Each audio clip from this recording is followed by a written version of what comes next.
Alrighty. Hello, everybody. We are getting ready to start our second session here. So let me pull up some things. I apologize. I forgot to mention the winners for the. Sorry, I'm having trouble with my screen. I forgot to mention the winners for the free book and Giftogram gift card from Dr. Alistair McGrath's discussion. So we went ahead and instant messaged the winners of that. And at the end of Dr. Keathley's talk here, we will go ahead and announce the winners for that. This time we'll make sure to do that.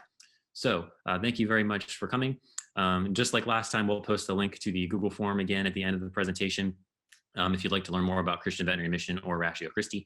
And if you're an NC State student attending for diversity credit, or if you need to let us know you were here in attendance, definitely fill out that Google form for us. So let's go ahead and get started here. So few writings have had a more profound impact on human society than the book of Genesis. Its content frequently pops up during debates about science education in public schools, but it might surprise you that Christians do not all share the same interpretations of Genesis 1 through 11. There are also a wide range of views on evolution, even among people of the same faith. How does this all relate to the relationship between science and faith? Well, helping us sort this out today is Dr. Ken Keathley. He is the Senior Professor of Theology and the Jesse Henley Chair of Theology at Southeastern Baptist Theological Seminary. He also serves as the director of the L. Russ Bush Center for Faith and Culture. He's the author of Salvation and Sovereignty, a Molinist Approach, and 40 Questions About Creation and Evolution, which we'll be giving away a free copy of at the end of the discussion today. So let us welcome to the symposium, Dr. Ken Keathley. Thank you. Glad to be with you all. Good afternoon. I think it's probably afternoon for most of the listeners. If not, good afternoon wherever you're at. He said, my name's Ken Keathley, and what I'm speaking to you today, let's see if I can get the share screen to work here. What I'm speaking to today is on Genesis, evolution, dinosaurs, and more. Now, as I do that, let's see if this comes up. There. This is my topic, or that's what they have assigned to me, and I'm glad to talk about it. What I would like for us to do during this period of time is ask the question, what was Moses doing in Genesis 1? Briefly in the introduction, perhaps the 10 most amazing words that have ever been used to open any type of literature are the 10 words of Genesis 1:1. In the beginning, God created the heavens and the earth. And we are so used to reading Genesis 1, we don't quite realize just what a shock and an amazing thing to the original audience Genesis chapter 1 actually would have been. We are used to understanding the difference between what an author says or a speaker says and what they mean. There's often we understand this distinction. In fact, it's so intuitive that we make that interpretive jump without even thinking about it. Consider this. Consider a young fellow sitting in the living room on the couch one morning playing a video game, and as he's playing a video game, his dad walks in and says, "The trash truck will be here in 30 minutes. And then he walks out. Okay, what did he say? Well, he said that within an hour, the trash man will be by. Well, that's what he said. What did he mean? Well, I think all of us understood, what the dad was getting at. He was telling his son to take out the trash. So we understand the distinction between what a text may say and what it may mean. And we find this type of distinction in Scripture a lot. For example, John chapter 2, Jesus performs his first miracle at the marriage supper of Cana, in which they run out of wine. In fact, that's what his mother, Mary, says to him. She says to him, "They have no wine." Well, that's what she said to Jesus. What did that's pretty easy to understand what she said. What did she mean? Well, Jesus understood very well what she meant, because he said, "Woman, what does that have to do with me? My time has not yet come." She was saying, do something about it. And in fact, he does alleviate the situation. So we are very familiar with the distinction between what a text says what a text means, but we don't often think about what is a text doing. And you say, what do you mean when you ask, what is Genesis 1 doing? Well, my wife and I enjoy British murder mysteries. We just had Dr. McGrath here just a little while ago, and Penny and I, my wife and I, we enjoy whether it's Agatha Christie, Hercule Poirot, Sherlock Holmes. We really enjoy watching British murder mysteries, though if you watch them, you could get the impression that every fourth Englishman is a murderer. Because, if I was invited to a dinner party at some cute English village, I don't know if I'd want to go because somebody's going to end up dead. Well, we were watching this one series in which it has a detective and a minister who are teaming up to solve crimes. In this show, the police captain, he's the one that pairs up with the minister. One of the detectives is very angry at the captain because the captain passed him over for a promotion. And so the detective is very resentful and very, very angry. And it just so happens that the police captain is having an affair with his secretary. So we have a scene in which there is the Christmas party. And at the Christmas party, everyone is there, the detectives, the staff, and their spouses. And so you have the scene there where the captain and his secretary are talking to some people. The captain's wife is over talking to some other people. And the resentful, angry detective walks over to the captain's wife, and he talks to her for a little while. And as he's talking to the captain's wife, he points towards the captain and his secretary are talking to people, and he says, it's interesting how often they have to work late. And then he walks away. And as he walks away, you could see the realization come upon the face of the captain's wife. Now, what did the detective say? He said, they work late. Okay, that's what he said. What did he mean? Well, he meant they were having an affair. What was he doing? Well, he was getting revenge. He was using his words as weapons. And so one has to pay attention not only to what a text says and what a text means, but also we have to ask ourselves, what is the author doing? And so that's what I would like for us to do in the time that I have, is for us to ask the question, what is Moses doing? And there are a number of answers given to this. First, some look upon Genesis 1 and 2 as simply abstract theology. And and I understand this is especially true among conservative evangelical Christians who have a high view of Scripture. And I sympathize, since I too hold to the infallibility and inerrancy and inspiration of Scripture. However, there is a tendency by looking at Genesis 1 in this way is to view Genesis 1-2 as this pristine, transcendent knowledge that just simply dropped from the sky. But, and the fact of the matter is, almost none of the Bible is abstract theology.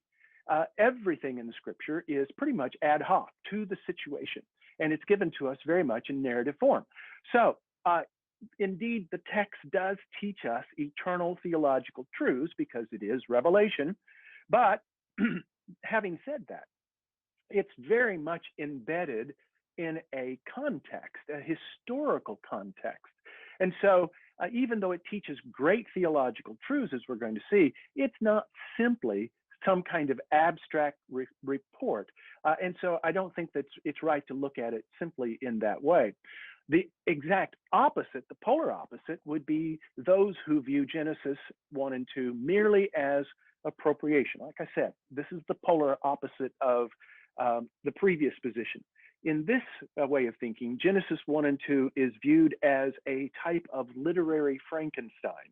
That is, that it was borrowed from ancient Near Eastern myths surrounding it, and it is a poorly stitched together aggregate of all of these various myths. In fact, many people have noticed that Genesis 1 tells the 7 days of creation. Then you go into Genesis 2. Does it start with day 8? No, it tells the story over again.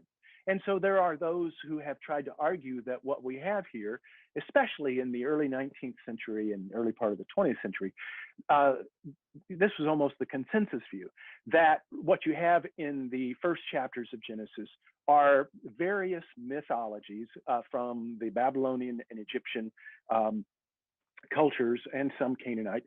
And what you have is something that's been poorly put together. It's a bad editing job. Well, I don't find very many who will argue that today. In fact, what is recognized is that the book of Genesis and the Pentateuch as a whole, the first 5 books of the Old Testament, really are a finely crafted document.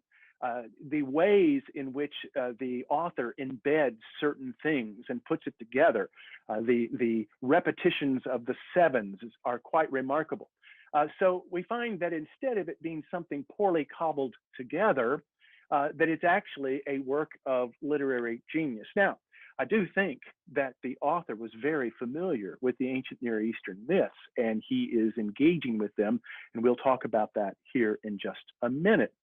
So I don't think that the idea of Genesis 1 and 2 as merely abstract theology or is going to do justice to the text.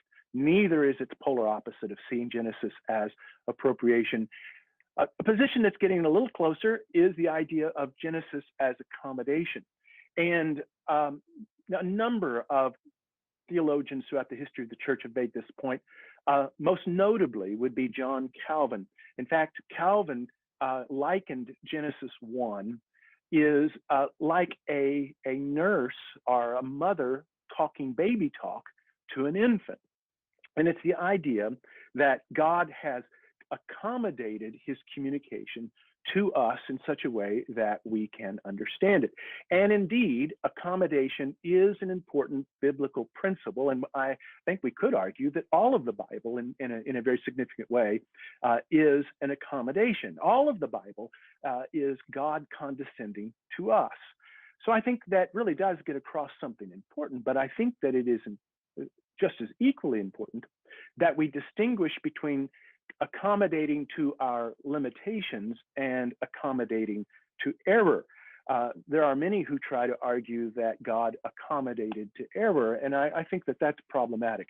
And I have to also acknowledge or notice that some today who appeal to the principle of accommodation do so with a tone, one detects a tone of chronological snobbery.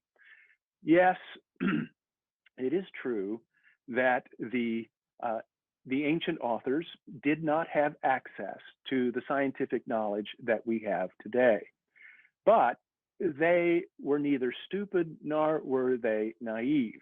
And so I do think that the principle of accommodation communicates something very important to us, but I don't think it sufficiently describes what's going on in Genesis 1 and 2. Something that gets a lot closer is the idea of Genesis as polemic. This really does get a lot closer.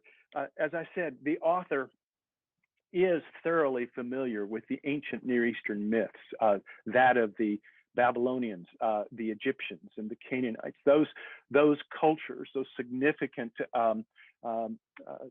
kingdoms that were surrounding Israel at that time. But he's not merely angry at the other ancient Near Eastern myths. He's not just railing against them. But I do think that what we see is something that is very much dismantling and attacking them. But it's not merely attacking for the sake of being a polemic. No, what I'm going to argue for the remainder of this talk is that we should see Genesis as contextualization.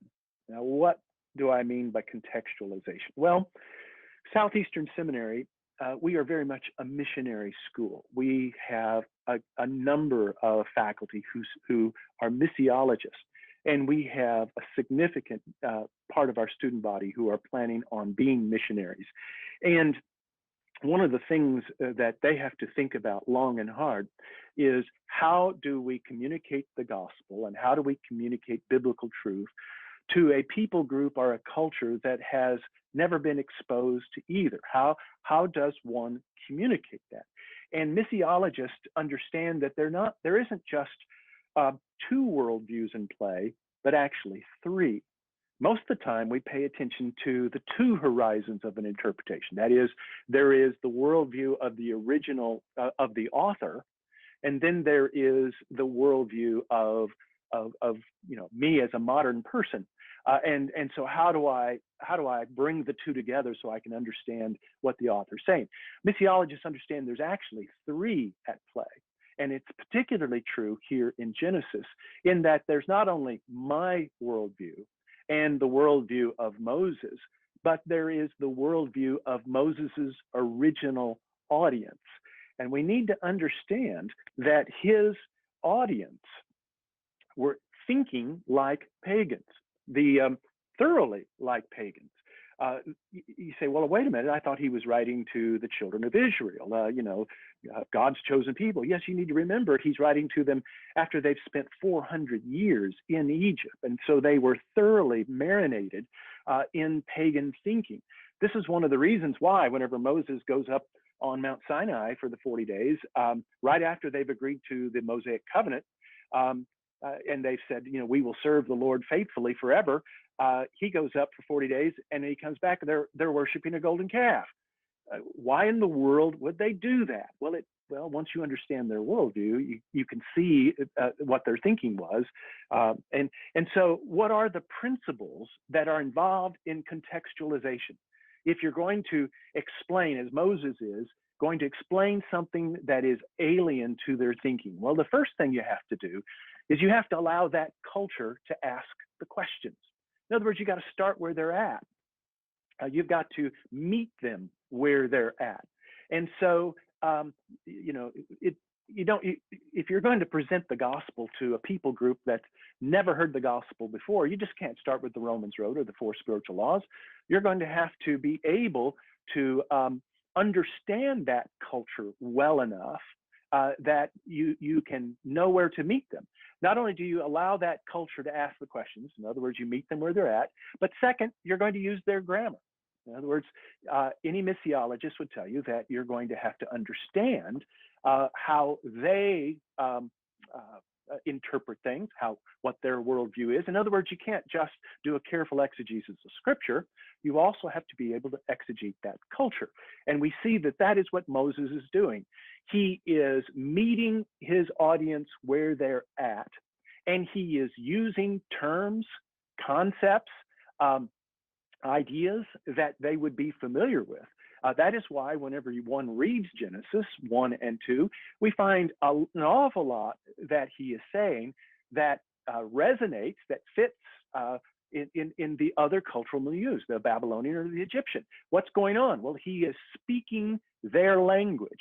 But it isn't enough just to meet them where they're at and to speak their language. Third, your answer has to subvert their worldview. In other words, you meet them where they're at, but any good missionary doesn't leave them there. Your answer subverts their worldview and leads them away from error towards the truth. And that is what Moses is doing.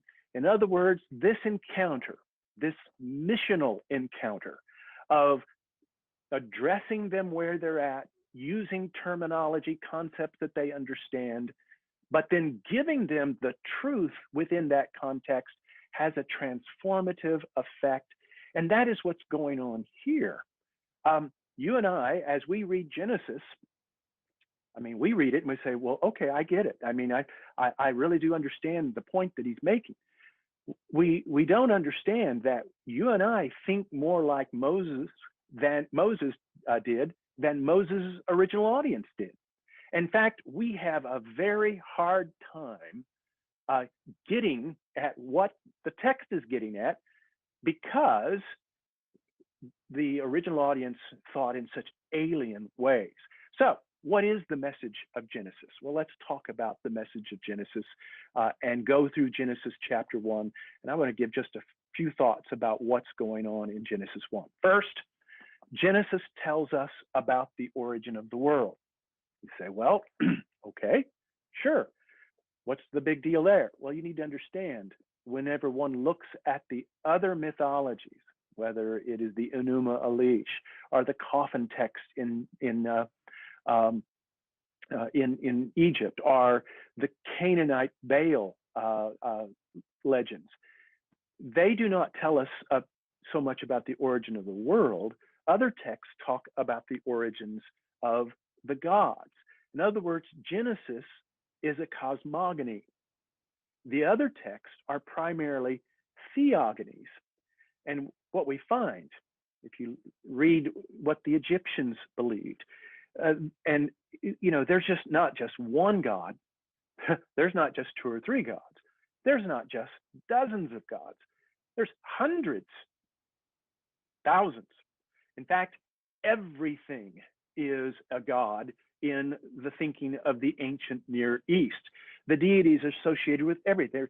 The hills are alive with the sound of music. No, for the ancient Near Eastern, the hills are alive. Every hill is a deity.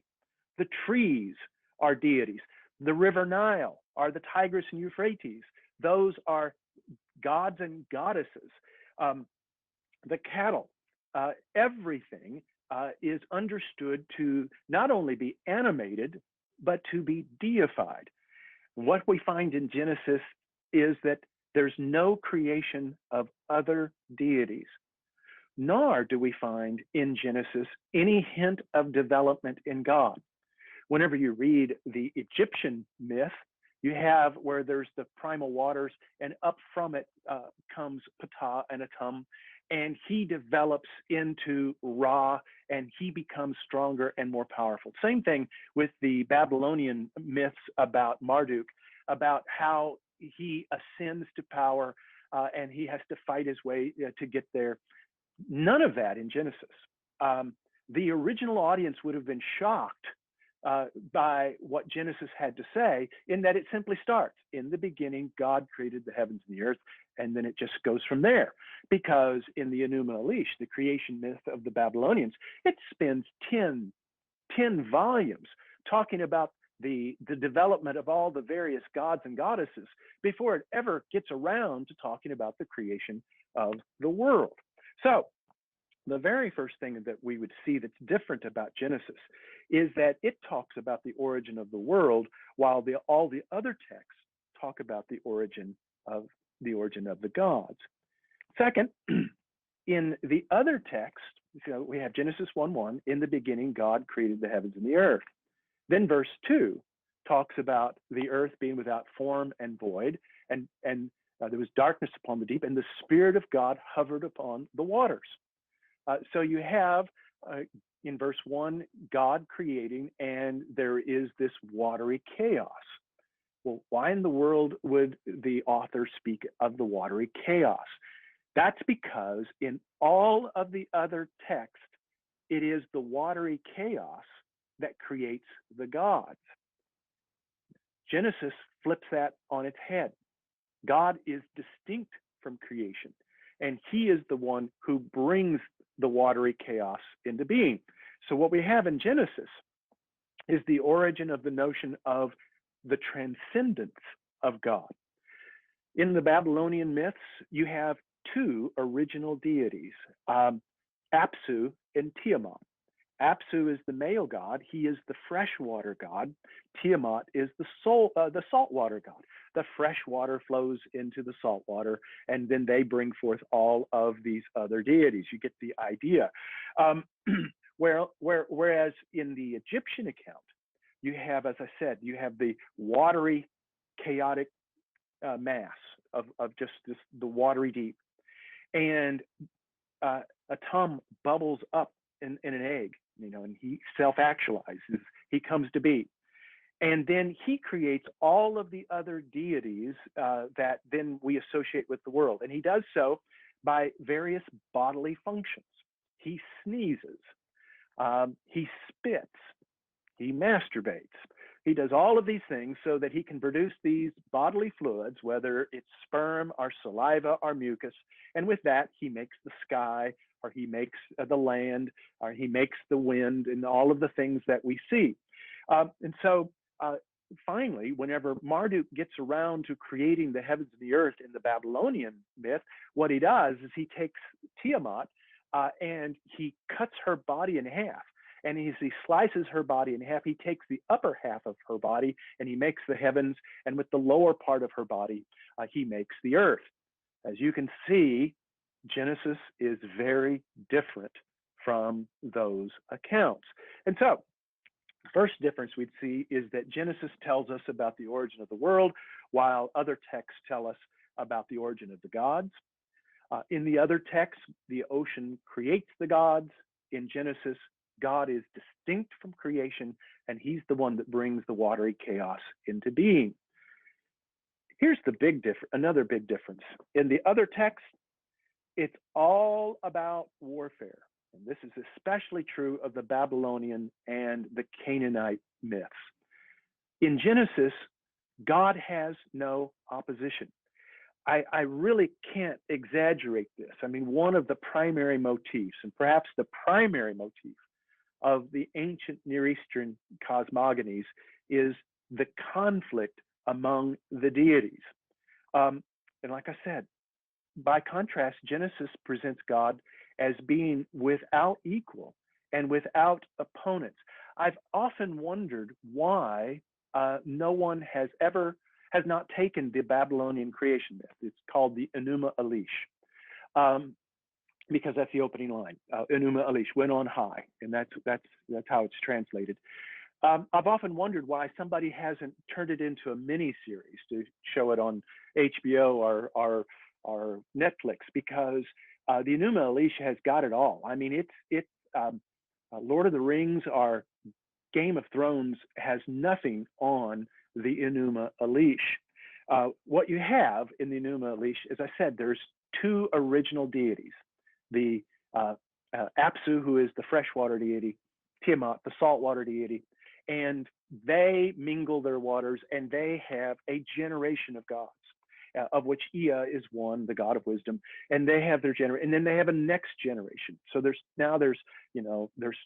three generations: the original couple, one, and then next, and then there's another generation. So we have four generations of various gods and deities, all being listed out in the Babylonian account. Here's where it gets interesting. Great-grandfather, Apsu, he decides that he's sick of them.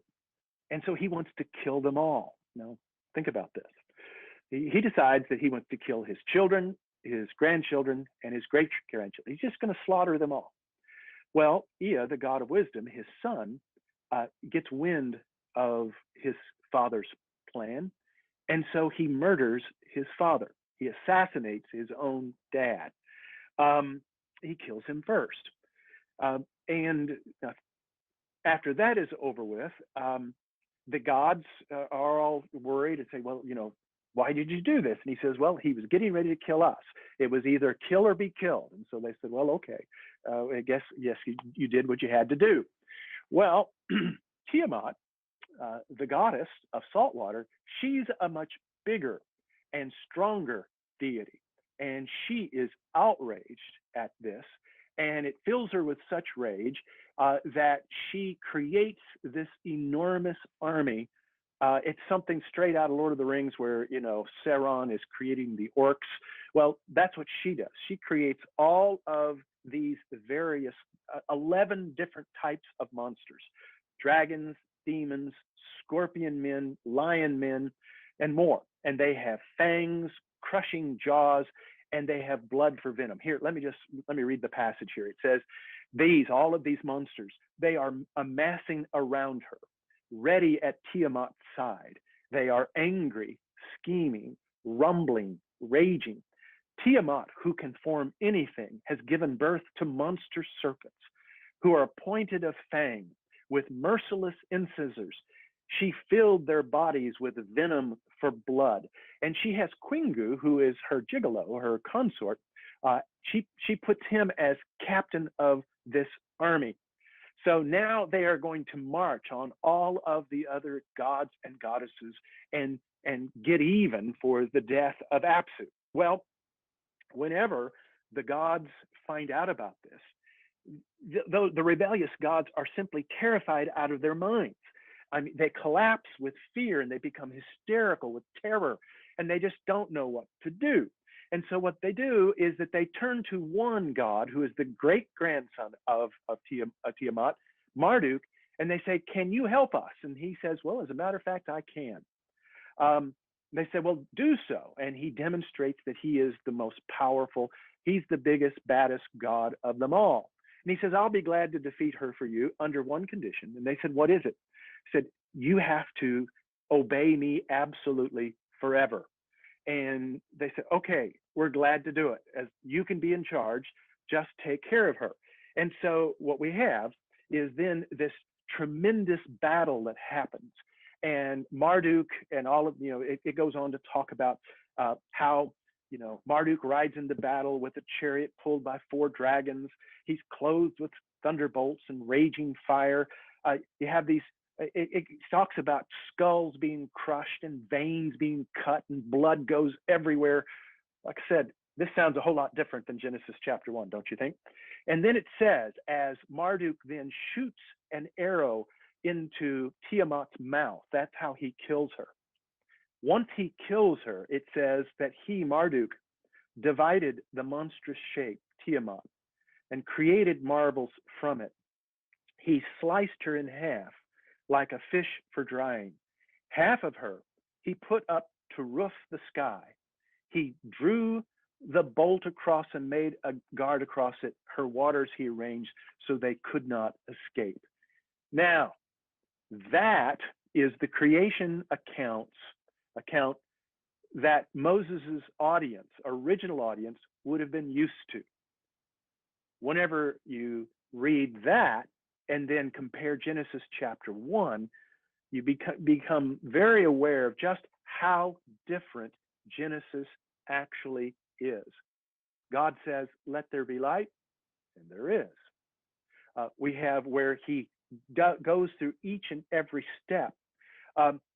In the end, he then creates each and every component lovingly, carefully, in covenantal love. And in so doing, this presents a very different ethic for humans. Think of the ethical standard, the ethical idea of right and wrong that the Enuma Elish is communicating to the original audience. It's telling them that violence and killing is good and right, and it's the normal way to be. Marduk got to where he was by killing all of the adversaries and making all others submit to him. Is it any surprise then that the Babylonians saw their mission in life to conquer the rest of the world? Genesis presents an entirely different way of thinking, an entirely different moral code, an entirely different ethical standard. And that's important to understand. So the next thing that Genesis does is that Genesis de-deifies nature. In fact, what I would say here is that even the most atheistic and materialistic scientist today is a child of Genesis much more than he or she realizes. Because the ancient Near Eastern cosmogonies all presented creation as having divine components. The sun, for example, was the god of the Egyptians. And every morning, that god, Ra, would be birthed by the sky. She would give birth to him in the east. He would travel across her body and then be swallowed in the evening in the west. And so you have all of everything in the ancient Near Eastern world was understood to be divine. The stars ruled.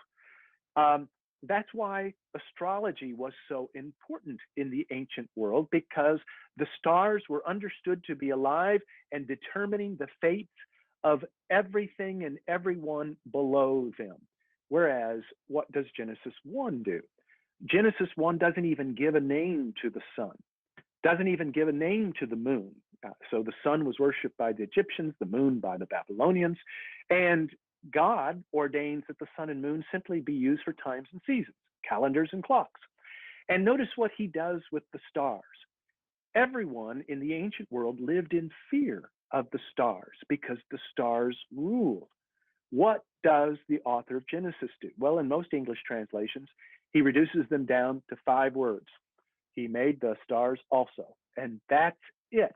It's a backhanded slap. Now, that ought to let us know a couple of things. One, this is not, in Genesis 1, any type of exhaustive scientific explanation of the creation of the world. I mean, 5 words are given to 99.99999% of the universe. So it's obviously not trying to give us any type of elaborate presentation of how the world came to be.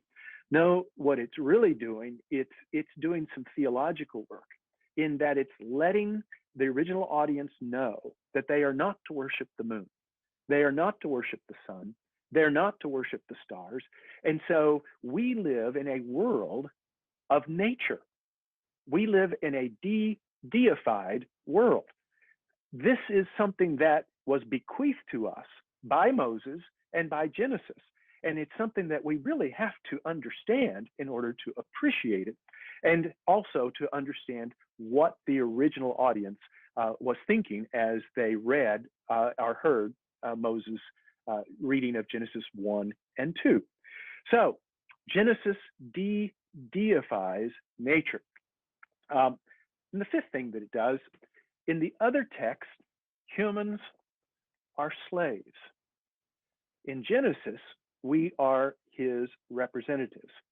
In the ancient Near Eastern cosmogonies, they all present humanity as created to perform tasks for the gods, that which the gods were weary of doing. In fact, if you remember, I mentioned about how Marduk created the world. Remember that in order to defeat Tiamat, he said, okay, first thing all of you other gods have to do, you have to bow down to me. You have to follow me and obey me from now on. And they said, okay, we will. And so that's what they agreed. And so then Marduk creates the world and he assigns them all kinds of tasks. Well, the various gods and goddesses come back to Marduk and they said, look, we knew we told you that we would do whatever you said, but I mean, we're gods, for crying out loud. We shouldn't be having to do this menial labor. And Marduk agreed. So he and Ea, the god of wisdom, get together and they said, what are we going to do? Well, it just so happened they still had Quingu. Remember him? That was Tiamat's gigolo or consort. And they had him as a prisoner of war. They had him in chains. So they go over to him and they cut his throat. And as the blood gushes out and he dies, Marduk creates humans. In fact, here's how it says it. It says, Marduk says, I will compact blood. I will cause bones to be. I shall make stand a human being. Let man be its name. I shall create humankind, and they shall bear the gods' burden, so that the gods may rest. And so what is the ethic being communicated in the Babylonian text? Same idea in the Egyptian accounts. What's being presented in both of those ancient Near Eastern myths? It's this: you and I are slaves. We were created to do whatever the king says. And if the king wants us to spend our whole life building a pyramid, then do it. If he wants you to spend your life in conquest and warfare, then you do it, because that's all you are. You are a beast of burden. You are a slave. Now, take a look at Genesis. What we have in Genesis, in the first 3 days, God fashions. Verse 2 of Genesis 1 and 2 says, the world was without form and void. First 3 days, he forms the world. He separates the light from the darkness. He separates the water from the sky. He separates then the water from the land. So the first 3 days, you have God creating very lovingly time and space. And then on days 4, 5, and 6, we have him filling the space that he had created. Day 4, he fills the sky. Day 5, he fills the waters. Day 6, he fills the land. And then he culminates that with creating human beings. And he says, let us make man and woman in our own image. And then in Genesis 2, in Genesis 1 and 2, he commissions them, he blesses them. And instead of being looked upon as slaves and beast of burdens, a beast of burden, we are co-regents. We are ambassadors. We are God's royal priesthood. It's a very different understanding of humanity. Humans are elevated in Genesis in a way that is completely absent in the ancient Near Eastern texts.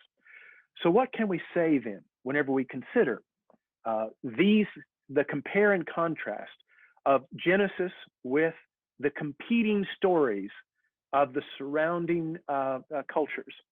What we could see is that Moses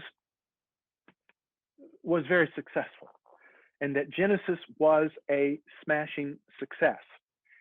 We today think much more like Moses than we ever would think like those who were in the milieu and the cultures surrounding. That is why whenever we read Genesis, some of the things seem so very odd, are very strange, because he's speaking to an audience that is thinking very different from us.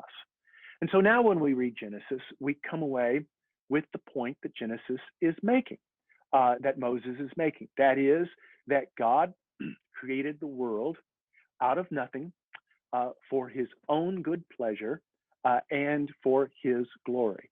And that the world is contingent and dependent upon him. And yet it displays his nature and his character. And we are the capstone of what God has created.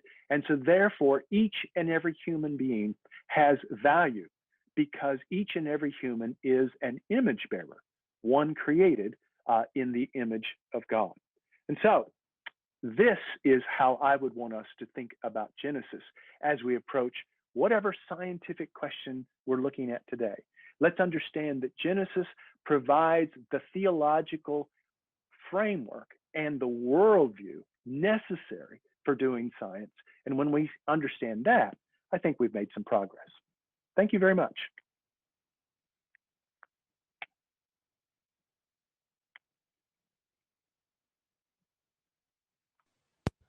All right, so there are quite a few questions in the chat.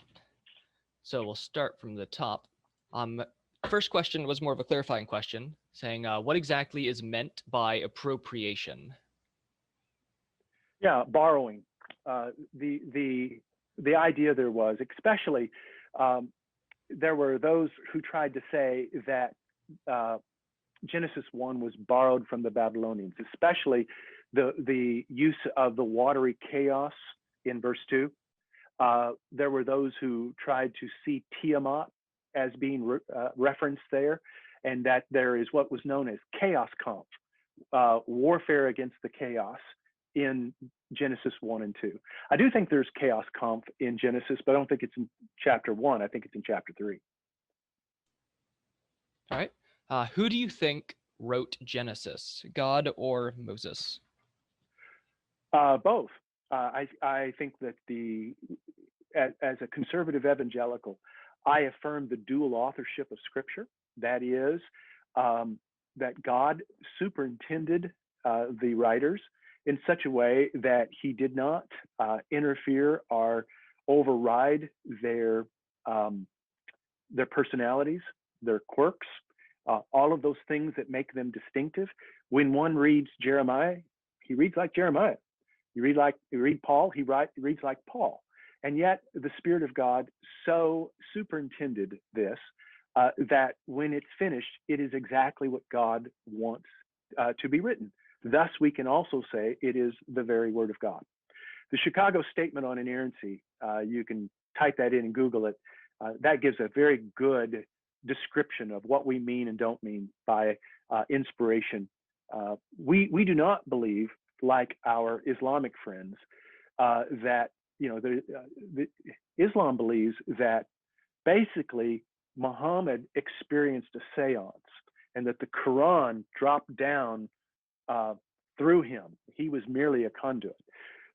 We have a much more robust understanding of inspiration in that the text truly has a dual authorship.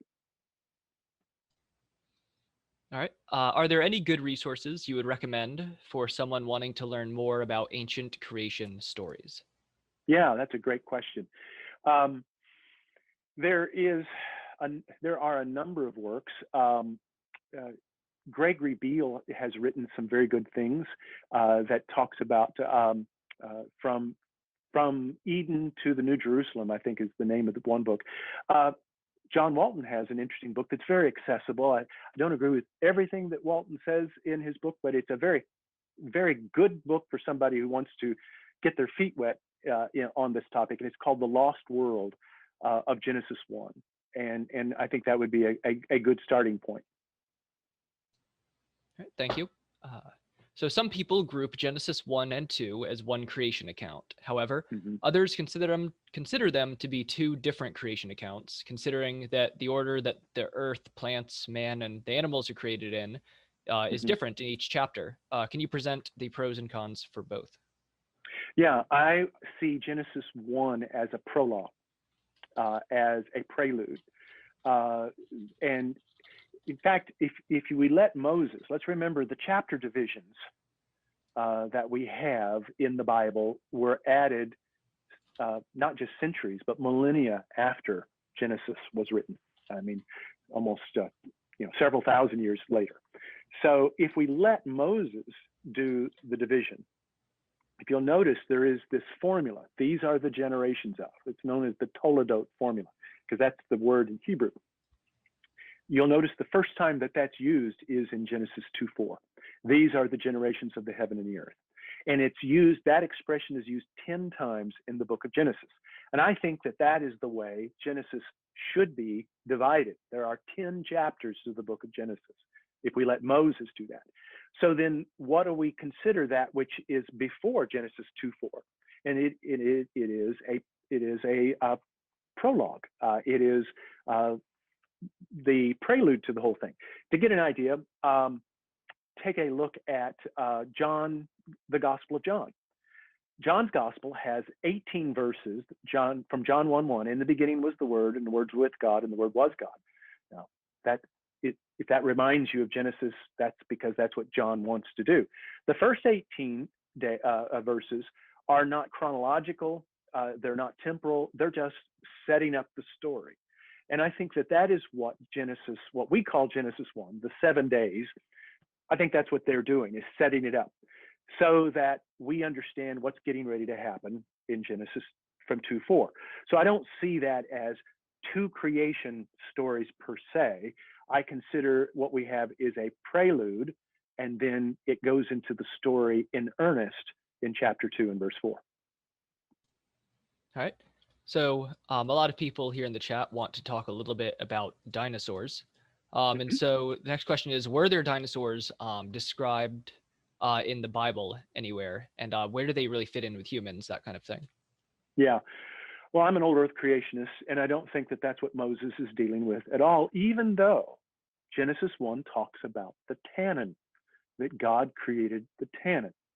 And in fact, it says it very explicitly. And then you have in places in the book of Job where it makes mention of the Leviathan, or Isaiah makes mention of Rahab, which that's not talking about the woman who helped the two spies in Jericho. But Rahab is probably a reference to the kind of deities like Tiamat. The word for tannin and Leviathan simply means huge beast. We'd think of like a hippopotamus or a whale or anything of that nature. So is there anywhere where we'd find dinosaurs per se being discussed or talked about? No, because the dinosaurs predated the book of Genesis by about 65 million years. I wouldn't expect to find anything about dinosaurs any more than I would expect to find anything about automobiles. Moses is talking to his audience, and he's talking to them about things they know. I understand the question because of the title.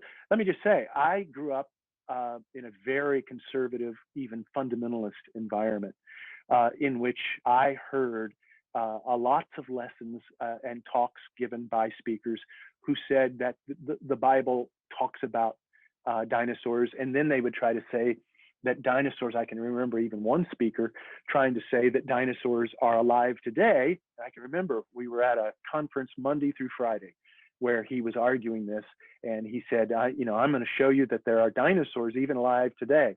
And so, man, every day he would say that. Well, Friday come around, it was time for him to tell us that, well, it was the Loch Ness monster. That was his proof that there are dinosaurs. I think that does real damage to our witness and to our credibility whenever we make extravagant claims like that. I think it's much healthier for a robust understanding of Scripture is to believe that Moses is talking to his audience in terms, concepts, and categories that they understood in their day. Nothing more, nothing less. All right. So what are the different ways to understand day in Genesis 1 and 2, and how do you understand it? Yeah, I think that what we have is the word day. Let me just say, I have, you mentioned the book that we have there, 40 Questions About Creation and Evolution. Mark Rooker and I, Mark Rooker is a young Earth creationist. I am not. I'm an old Earth creationist. And so we gave a variety of interpretations, everything from the day-age hypothesis to the revelatory day, to the promised land day, the literal 24-hour day. I think all of those miss the point. I think that to argue about Yom, the meaning of Yom, is a bit like trying to understand the Mona Lisa by examining the pigments that Da Vinci used when he painted the portrait. It's missing the point. What is it that Moses is doing? Well, he says what he's doing in verse 2. The world was without form and void. And so it's unformed and unfilled. And so he's using days as categories, as framework. The first 3 days he fills, as I said. He sets up the sky, the water, the sky, and the land. And then the last 3 days, if you notice, the second set of 3 days fit along and correspond to the first 3 days. And so by so doing, he establishes that everything that you see, that everything that was formed, God made it. Everything that lives within the forms that we have, God made that. And so the message that is being presented to us is that this world is God's temple, that he formed it and fashioned it. And on the seventh day, he took possession of that which he made. And that's what it means for him to rest on his throne. Much like the President of the United States, we had an election. He established his cabinet. He did everything. And then he took his position. He took his seat on January 20th. And that happens every 4 years. That's what we have happening in Genesis chapter 2, where on the seventh day, God rests. So I would understand the seventh day to be a framework device in which God is communicating to us what it is that he did. If you try to do more than that, I would remind you about, again, the 5 words used to describe 99.999999999% of the universe. He made the stars also. I mean, that's really the whole universe right there in those 5 verses. So I think it's a real mistake to try to push that to go any further. One other thing I would make, we need to remember that we are reading Hebraic text, and they're writing and thinking in their categories, not the kind of categories we want them to think in as Westerners living in the 21st century. And I'd be glad to elaborate on that, what I mean by that, but that may have another question. Yeah, we have a few more questions Yeah. that have come in. So I think that God is the God of life and not death. From a theological point of view, does theistic evolution impugn God's character because it involves a lot of death? Yeah, that's a great question. And that's not just true of theistic evolution, or it's true of anyone who understands the world to be more than 10,000 years old. So an old Earth creationist also feels the weight of your questioner's inquiry. And what I would say is this, that what we have promised in Genesis to Adam and Eve is that they have the possibility of living forever. As image bearers, they are created conditionally mortal. And as long as they have access to the tree of life, they enjoy that immortality. And notice what they are commissioned to do. They are commissioned to go out and make the whole world look like the garden. Tragically, in chapter 3, they betray that command and join a rebellion that's already underway. Let's remember, whenever the serpent shows up in chapter 3, he shows up with no backstory. So I do think that what we were promised is no human death, and that we, in Romans chapter 5, so then by one man, Adam, sin entered into the world, and death by sin. I would understand that to be human death. Now, I do think that in the new heavens and the new earth, or in the millennial kingdom, it will be life as it should be. And it will be a time in which even creation will not be groaning under the failure of humanity. We were intended, humans, we're intended to be the saviors of the world in that sense, in Genesis chapter 1, the first Adam. Instead of being a blessing to the world, ask any environmentalist, we're the total opposite. We are causing the groaning of creation by the way that we are rendering violence upon this world and making things worse. So we are the ones that are intended to be a blessing and benefit, but we are not. So Christ, whenever he returns, that is when humanity will be what we truly ought to be. All right. Could you please explain the difference between Genesis as polemic and Genesis as contextualization? How do they differ?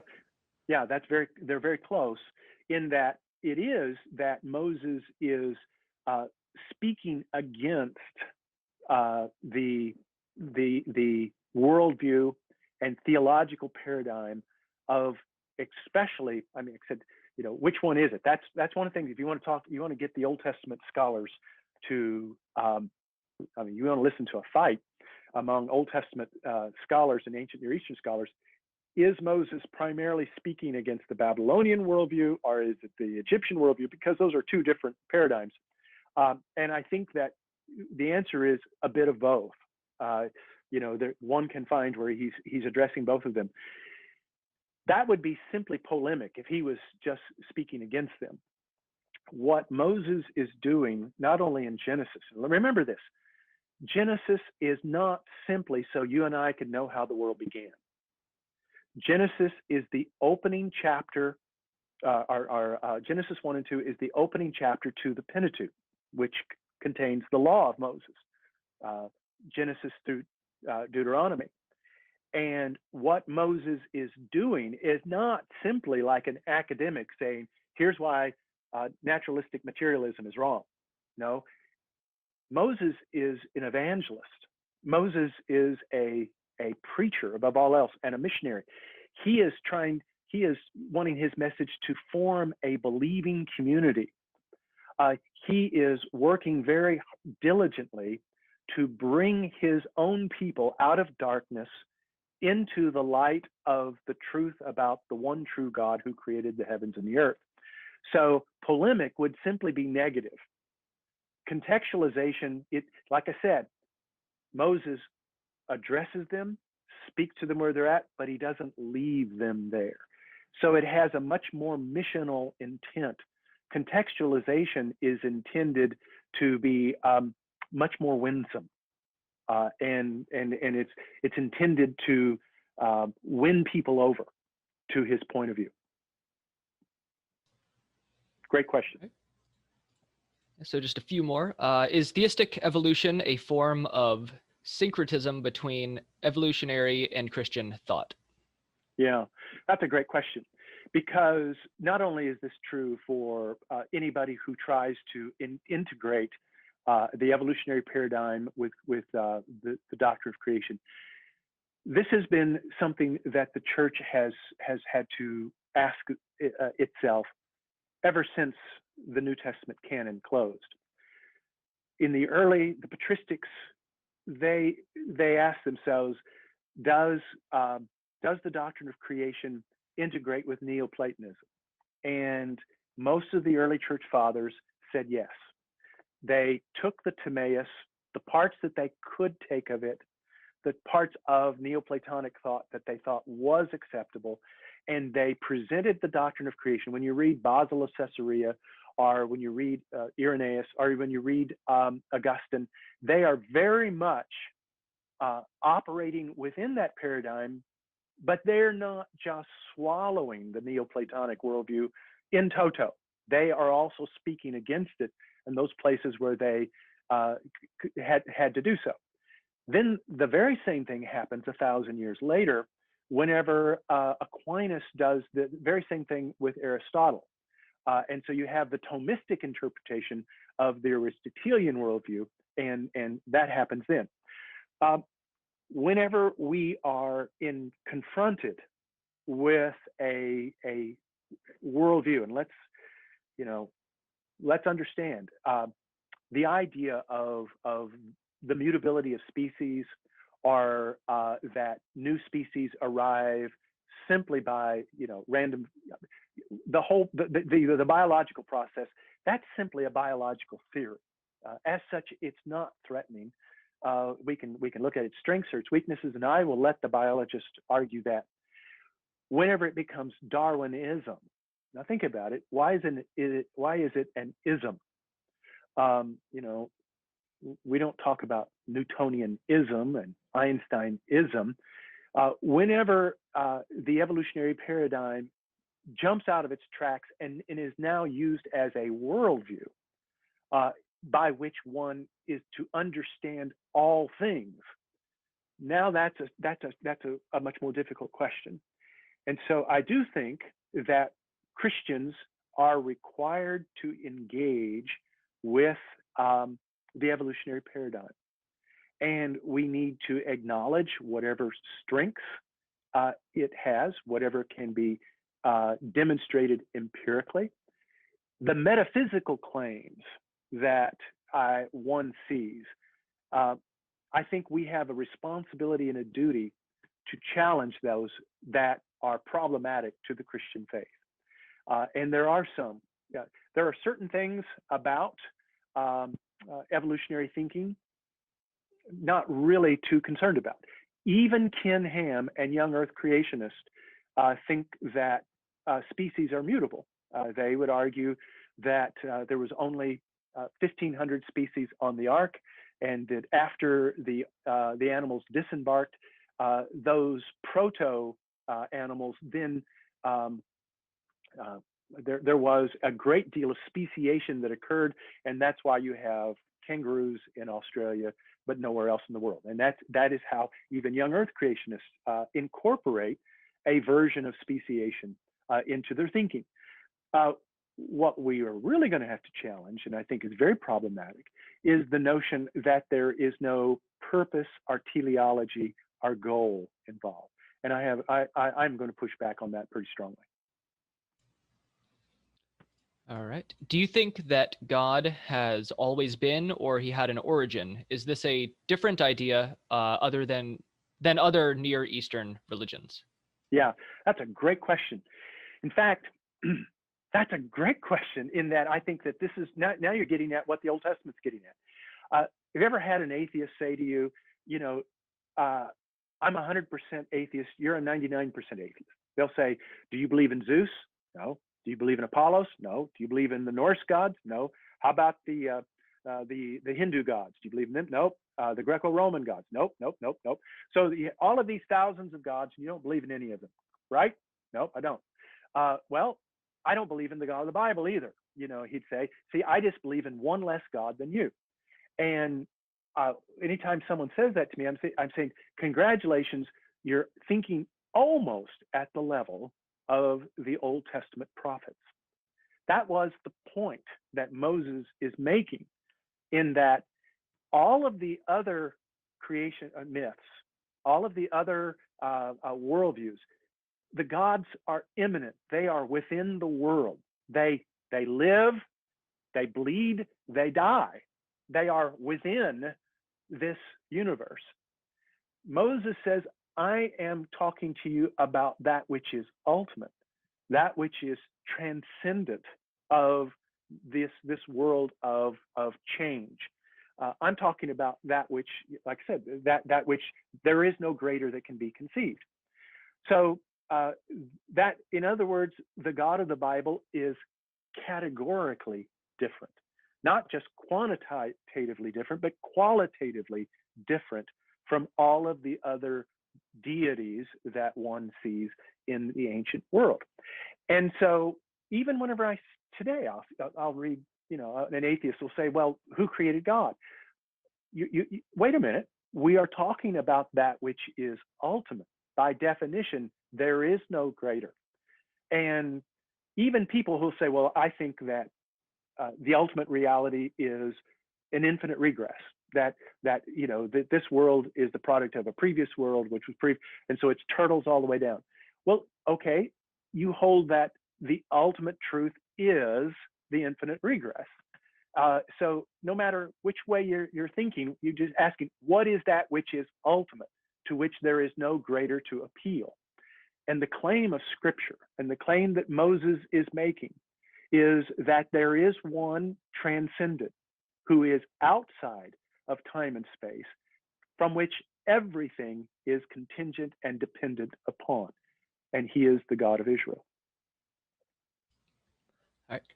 So this might end up having a lengthy answer, but what is an old Earth creationist? Yeah, that's not as long as you think. It is someone who accepts the consensus teaching on cosmology, that is, that the universe is 13.7.8 billion years old. The Earth is about 4.6 billion years old. That the fossil record is pretty much telling us the way that things are, and the difference would be between an old Earth creationist and a evolutionary creationist. It would be twofold that I could see. One is that we see, as old Earth creationists, we see evidence of divine action that we would go ahead and call these actions supernatural or miraculous. And we see evidence of that in natural history. And two, I still affirm a supernatural creation of Adam and Eve. All right. And so the last question here that I think is a really good one to end on is, how do you suggest Christians with different interpretations of Genesis interact with each other in a loving way that doesn't condemn other views as heretical? Yeah, with patience and courtesy. I think treating each other the way we want to be treated. I do want to be held accountable for what I believe and what I teach. If I am in error, I want that pointed out. I want to be told when I am wrong. I had rather be told when I'm wrong by somebody who actually loves me and cares enough about me that they are not wanting to simply win an argument or win a fight, but they're wanting to win a brother. I think if we approach that, I think we should hold to our positions with conviction, all understanding that we are all on this journey together. I love how C.S. Lewis said it. And whenever he was he was the faculty sponsor for the Socrates Club at Oxford, and he said the purpose of the debates, of these debates, are not to argue about the truth, but to argue toward the truth. That is, recognizing that none of us has completely arrived, and that all of us have something to learn from the other.